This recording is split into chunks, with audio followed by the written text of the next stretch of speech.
Jadi ini bagian dari kecerdasan spiritual nih, bagian dari Pak Ustadz Parsim nanti. Wah, kita sudah mengamalkan itu sebetulnya. Jadi Bapak dan Ibu, apakah ada di antara hafiz itu yang IQ rendah? Bisa jadi. Atau bisa juga pertanyaannya begini, apakah proses menjadi hafiz itu dapat meningkatkan kecerdasan emosional individu? Nah, di situ barangkali banyak diskusinya itu. Dengan menghafal Al-Quran, apakah seseorang akan cerdas emosinya? Bisa meningkat? Bisa. Karena itu adalah proses belajar.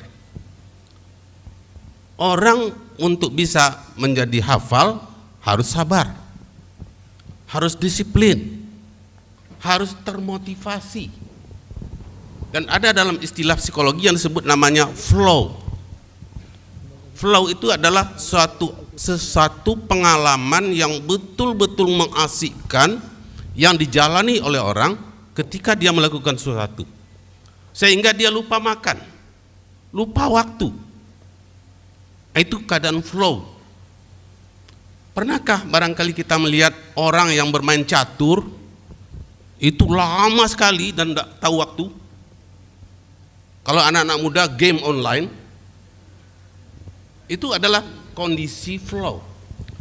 Tetapi ada tidak orang yang barangkali bisa termasuk ke dalam belajar begitu? Ada. Kalau dia betul-betul menikmati apa yang dia pelajari itu, apa yang dia hafal itu. Jadi bisa jadi para hafiz itu tidak tahu waktu lagi karena dia asik dengan hafalannya, sehingga dia bisa menjadi orang yang sabar, orang yang tekun, dan orang yang termotivasi.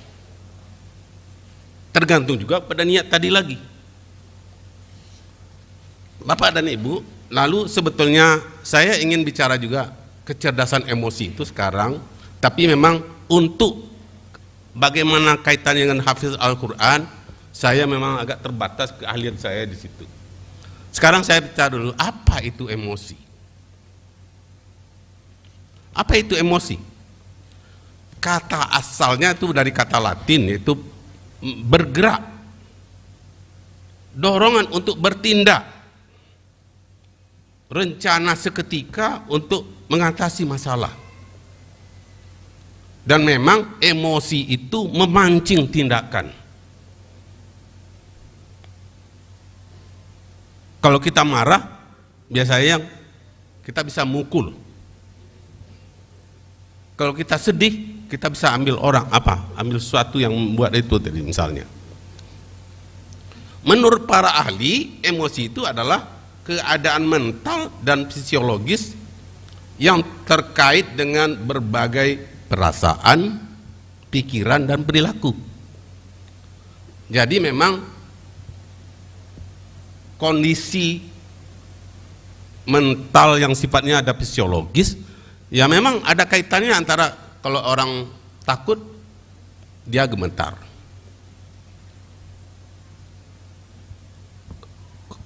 Kalau dia marah, denyut nadinya naik. Itu begitu kaitan antara perasaan dengan perilaku, dengan fisik seseorang. Perilakunya demikian juga. Dan itu adalah pengalaman subjektif masing-masing orang. Ketika misalnya dihadapkan kepada sesuatu, ada orang yang marah, ada orang tidak. Ketika mendengar sesuatu, ada orang sedih, ada yang tidak, karena itu pengalaman subjektif. Bagi saya, setiap orang, dan saya pikir kita semua mengatakan itu, bahwa setiap orang punya emosi. Dan emosi itu penting, itu adalah anugerah Allah pada manusia. Kalau kita tidak punya emosi, bagaimana? Manusia bisa punah. Tidak ada manusia. Coba bayangkan kalau kita tidak punya rasa takut, kita bisa punah. Kalau kita tidak punya rasa sayang, kita tidak akan punya suami, tidak akan punya istri, dan tidak punya anak. Sehingga barangkali tidak ada keturunan. Jadi bayangkan kalau tidak punya sayang, tidak punya rasa marah, tidak punya rasa sedih, punya rasa takut, kaget, jijik, dan sebagainya. Wah, itu bahaya itu. Karena apa? Sayang itu penting. Marah itu penting juga. Perlu. Coba kita lihat fungsi emosi. Ini sedar saja, contoh saja. Sayang itu akan memudahkan kerjasama. Marah itu akan membuat diri kita tegas, asertif, berharga, ndak serupa apa, ndak batu, ndak belurah, ndak batu. Itu kan kalau kita ndak punya rasa marah gitu. Tapi kalau kita punya marah, orang menjadi, oh iya, saya segan pada dia, jangan dilalui aja dia, jangan dia apa saja dia begitu. Sedih itu barangkali bisa menjadi alat untuk adaptasi terhadap suatu kemalangan, terhadap suatu kehilangan yang kita cintai. Tanpa sedih, kita kadang-kadang bisa ambruk. Tapi dengan sedih, dengan keluar air mata, itu akan terjadi proses adaptasi terhadap apa yang kita sedihkan. Kemudian takut, kaget, jijik, itu sebetulnya perlu juga. Kenapa? Itu untuk mengatasi situasi yang mengancam atau membahayakan. Kalau ada yang bau, terus kita makan juga, kan bahaya itu.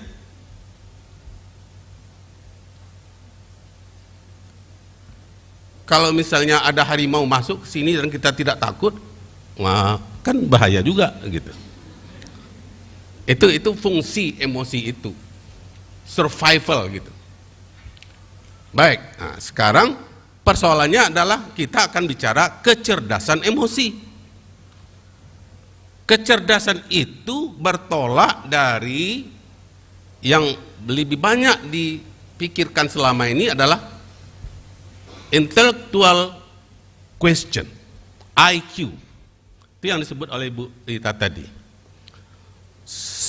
Kalau ada orang ingin dites masuk perusahaan, masuk perguruan tinggi, masuk apa sekolah macam, tuh yang dites adalah IQ. Apa itu kecerdasan IQ itu? Kecerdasan memanipulasi dua konsep atau lebih untuk bisa menjawab pertanyaan, mencari solusi atas situasi kondisi yang bermasalah, sehingga itu akan digambarkan dengan IQ. Biasanya ada hitungan, verbal, kemudian juga abstrak. 3 itu biasanya yang begitu itu, yang lebih banyak diukur di dalam IQ itu. Baik. Nah, kemudian kecerdasan emosional itu bagaimana? Istilah ini itu pertama kali dipakai di tahun 1990-an. Menjadi populer oleh kalangan Daniel Goleman. Karena memang Daniel Goleman membuktikan bahwa tidak hanya IQ yang membuat orang sukses. Malah kesuksesan seseorang banyak ditentukan oleh kecerdasan emosinya. Kecerdasan emosi itu malah digambarkan oleh Aristoteles dengan apa yang disebut oleh de Goleman, apa yang disebut oleh Aristoteles, yaitu Aristoteles itu mengatakan, coba dipindah slide-nya. Ah, itu dia. Siapapun bisa marah. Marah itu mudah, tetapi marah pada orang yang tepat, dengan kadar yang pas, pada waktu yang tepat, untuk tujuan yang benar, dan dengan cara yang baik, itu bukan yang mudah. Kita bisa marah, tapi marah dengan tujuan yang benar, pada orang yang benar, pada waktu yang tepat, dengan kadar yang benar, tepat itu juga. Karena perasaan itu sebetulnya adalah seperti obat oleh dokter, itu ada dosisnya. Ketika dosis itu pas, dia menjadi obat. Tetapi kalau dosisnya terlalu tinggi, itu bahaya. Itu makanya Rasulullah pernah bilang, saya tidak mungkin Pak Ustadz tadi itu, jangan terlalu sayang, karena kalau terlalu sayang nanti benci datang. Jangan terlalu benci, sebab di dalam akhir bencian itu bisa sayang timbul. Khairul umuri awsatuha. Itu katanya gitu. Tapi apa itu betul dari Rasulullah? Itu nanti kita serahkan kepada Ustadz itu menjawabnya. Jadi lingkup kecerdasan emosional itu adalah mengidentifikasi emosi yang timbul pada diri dalam kondisi tertentu dan atau karena rangsangan tertentu. Mengidentifikasi emosi yang perlu ditampilkan dalam menghadapi kondisi tertentu. Mengendalikan emosi, ini dia yang paling penting. Pengendalian emosi. Pengendalian emosi.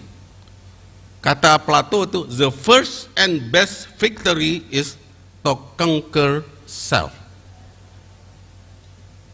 Kemenangan yang pertama yang paling hebat itu adalah menaklukkan diri sendiri.